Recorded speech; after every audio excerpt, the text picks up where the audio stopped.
are these people? This evening is from Mint Press. And they're asking, is the ADL racist? If you're not familiar with the Anti-Defamation League, Mike Pellet is going to school you on it. So this is from June 20th. No matter how you frame it, the ADL is a racist organization. See how that clickbait works? We already knew the question. We already knew the answer to this. So the Biden admin has released the country's first national strategy for combating anti-Semitism, a landmark plan aimed at addressing a growing problem. This is from a piece in NPR titled "The First National Strategy for Fighting Anti-Semitism is Finally Here. What's in it, you ask?" Well, it is not about fighting anti-Semitism or any other sort of racism. It is a strategy to silence Palestinian voices in the U.S. in the service of Israel. The article starts with an outline for the Biden administration's commitment to fighting anti-Semitism. It then quotes the president, who referred to the plans as the most ambitious and comprehensive U.S. government-led effort to fight anti-Semitism in American history. He just does like what Trump does. It's the best. I got good people on it. It's so good. You know, like it's literally, but then about 4 short paragraphs into the piece, it becomes clear that a large part of the data regarding anti-Semitism in the United States is coming from the Anti-Defamation League. So the Anti-Defamation League is a dedicated Zionist anti-Palestinian organization that has support for Israel as a declared part of its mission. The page on the group's website demonstrates that what began in the early 20th century as a gutsy civil rights network dedicated to combating racism has morphed into a racist organization committed to Zionism and the state of Israel. Who would have thunk? Who would have thunk that's how it worked? The following are a few choice examples of accomplishments the organization highlights on this very page. So, 1970, the agency exposes and takes the lead in combating the Arab boycott of companies that do business with Israel. ADL exposes Palestinian Liberation Organization and Arab links to terrorism and highlights the hypocrisy of the United Nations General Assembly resolution equating Zionism with racism. So that's where they stand on the Zionism, in case you were wondering. The World Conference Against Racism in the early Aughties, isn't that what they're called? The Aughties. A UN-sanctioned conference held in Durban, South Africa in 2001 turns into an anti-Israel and anti-Semitic hate fest. ADL convinces the U.S. government and others to withdraw in protest. ADL exposes the inherent anti-Semitism in Stephen Walt and John Mersheimer's published accusation that an Israel lobby is forcing the U.S. government to adopt policies that are counter to American interests. ADL further renounces similar accusations in former President Jimmy Carter's book, Palestine, Peace, Not Apartheid. So this is what they're critical of. Primary role that the ADL plays in this new integrated effort to combat anti-Semitism raises serious questions as the real intent behind it. The ADL is clearly a racist, Zionist, anti-Palestinian organization that makes its mission to delegitimize the Palestinian struggle by equating it first with terrorism, and now, since that claim has proven to be absurd, with extremism and anti-Semitism. In its newly published outstanding book, Weaponizing Anti-Semitism, journalist Asa Winstanley, which you couldn't sound like you came from prep school anymore with that name. Well, yes, it's Winstanley. The ADL has long had a close working relationship with the Israel state and its intelligence agencies. In 2002, the ADL settled out of court when it was revealed that it had for years organized a spy ring to infiltrate leftist solidarity groups in the U.S., feeding the information back to Israel and apartheid-era South Africa. Okay, you do good work, Winstanley. I'll give you that. You got a funny name. The call for boycott, divestment, and sanctions against the state of Israel is essential for all Palestinian solidarity and resistance groups worldwide. This is what the ADL report has to say about it. So, note, on BDS, ADL has not countered incidents of BDS resolutions on or off campus as anti-Semitic incidents in our audit because they do not target individuals. However, These are anti-Semitic and contribute to the pressures faced by Jews on campus. Student activism, the report states that in 2022, Jewish students on college and university campuses were subjected to radical anti-Israeli sentiment that sometimes veered into anti-Semitism, often by anti-Zionist groups such as the Students for Justice in Palestine. At a national leadership summit held in May, Chief Jonathan Greenblatt said SJP, Jewish Voice for Peace, and the Council on American Islamic Relations, these groups epitomize the radical left, the photo inverse of the extreme right that ADL long has tracked. So it's just literally relying on the duopoly here. In case this is not clear, he is comparing organizations and student groups who speak up and stand for Palestinian rights to the extreme racist right. An article published on the ADL website states that SJP, or Students for Justice, and Palestine chapters. Now, Kit, I think you talked about at CUNY that recent thing. Did you see that? Can you elaborate just a little bit more on that? Yeah, I think I have it here. So, in March, following the release of a statement by an anti-Israel organization at CUNY, that's New York community, that's like the Manhattan community, right? Yeah. Someone will tell me. But yeah. CUNY, you know, when you look at that, all of a sudden my brain does play a trick on me, and I think of a far more profane word, and I'm thinking, Jesus me Christ, too, guys. You guys could have picked a better name, right? It is pretty. I have it too. It does. Your brain will be like, wait, what? Oh, there's a Y at the end. Yeah, there's a Y. So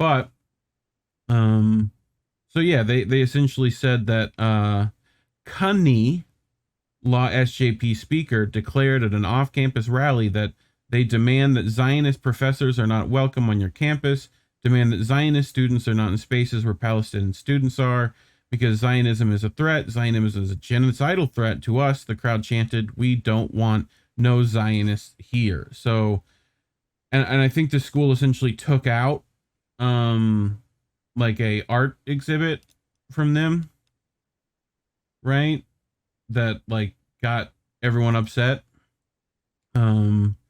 So, but to continue, another example from the ADL report mentions something that occurred in August at the University of Berkeley.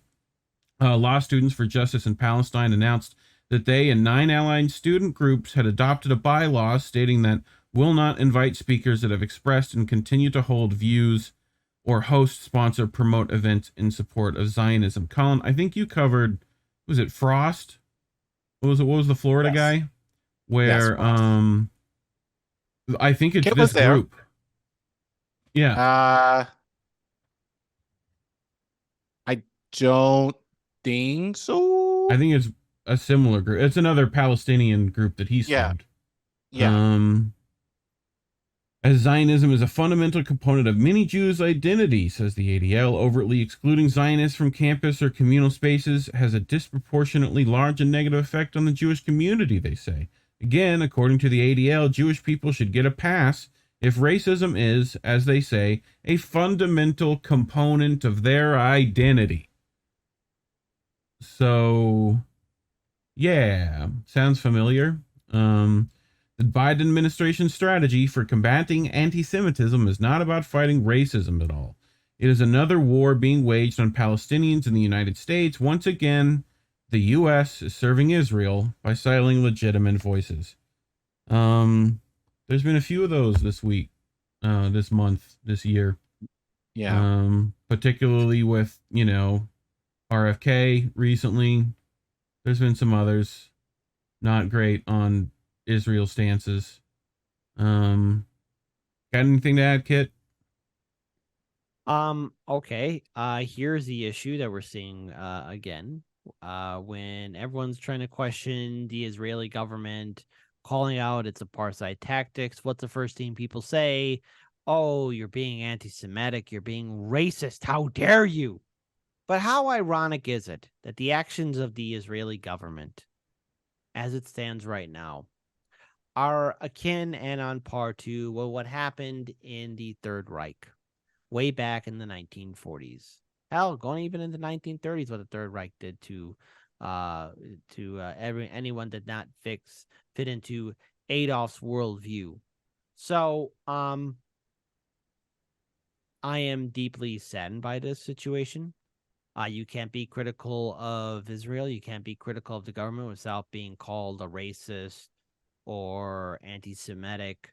The actions of this government that's happening will one day come back to haunt everyone that ever gave it the amount of rope it needed to get away with all these war crimes. And let's face it, these are war crimes. What's happening in the West Bank and all over Palestine, or what remains of it, should be concerning. And even as we speak right now, there are videos on social media showing again further development and construction by large real estate developers taking Palestinian land and building in houses, homes, and communities over pre-existing ones. I wish I could say things are going to get better, but when you have Democratic candidates like Biden and, yes, RFK Jr. and Marianne Williamson giving this the silent thumbs up, or when you have even Donald Trump, and I'll give him credit for this when it comes down to Ukraine. Hey, I want people to stop dying, but he was recently at a golf course and he says, I support Israel. I support Israel. It's only going to get worse. And I wish that there was a better solution. But until voters and people start demanding more and calling out the war crimes of this government, the apartheid government in Israel, it's only going to get worse, folks. And we must prepare ourselves to see the traumatizing imagery, as well as the hypocritical articles saying, oh, this person's being anti-Semitic because they don't like the policies of the government in Israel. Well, there's a difference between being a critic and being anti-Semitic. And unfortunately, we have a media and political environment that cannot tell the difference between the two. And you're a that's poet, the harsh truth. Yeah. And you didn't know it. Yeah. So, Gabriel, anything to finish up with before we head to your next one? Yeah, actually, I want to acknowledge somebody in the chat here. Yeah. Someone is asking what the 4 alligators is about. So in 2019, the city of Chicago went batshit crazy when an alligator was found in Humboldt Park. This alligator gone by the nickname Chance the Snapper. And thankfully, they were able to capture it alive. And Chance the Snapper became an instant celebrity here in the city of Chicago, much to the chagrin to all the people who live in Florida who deal with alligators all the time. Shout out to our Florida audience. However, I made this joke to my colleagues as soon as Chance was safely taken out of Humboldt Park here in Chicago, that there were going to be people trying to copycat. And surprise, surprise, not once, but 3 more times, people tried to replicate the success and hype of, oh my God, there's an alligator in Chicago. And because there's 4 stars in the Chicago flag, and because there were 4 alligators found, including Chance, the 4 alligators that you see in the live stream chat is just a big statement of saying hello. If you think it's like a socialist revolutionary thing or some kind of secret message for the revolution, you're way off on it. Well, you're way off. We have White Gladys though leading the charge. Yes. So who's to say that Chance no. Well, wasn't White doing that? You don't even know that 4 years ago, bro. They're top dogs in that food chain. They can get those SEALs to do whatever they want. Do you want the SEAL army coming after us? Look. We don't want that smoke. And speaking of which, tomorrow night, 8 p.m. Central, movie night, we'll be watching Raising the Titanic. So hopefully White Gladys doesn't come after us, because we're going into her backyard. And I'm waiting for Titanic 2 Electric Boogaloo. Cameron's gonna do it up, and it's gonna be about that dumb PlayStation controlled nonsense. Like, dude, they had the Mad Catz controller you gave your cousin who's gonna get it all sticky. That's the one that's the controller they used. They actually found they actually brought the remnants of the Titan back to stateside, and I saw an article from the BBC where apparently, get ready for this, folks, some human residue or remains were found in the shrapnel or debris of the Titan submarine. So That could be a person or persons, DNA material. All. And by the way, again, what happens with the human body? You become like gel. You Oh, don't. at 12,000 feet, let me explain to you people.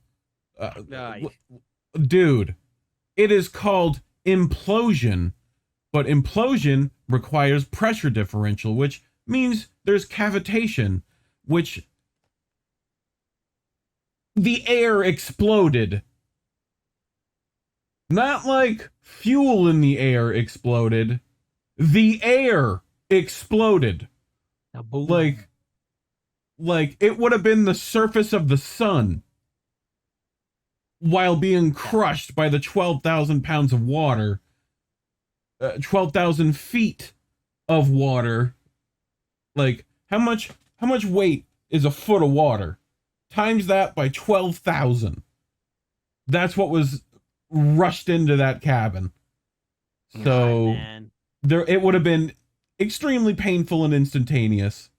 And I don't think their brains would have been fast enough to register process that. What happened. Yeah. I want to think that they didn't know what hit them. Like it was just in, out. That's it. No pain.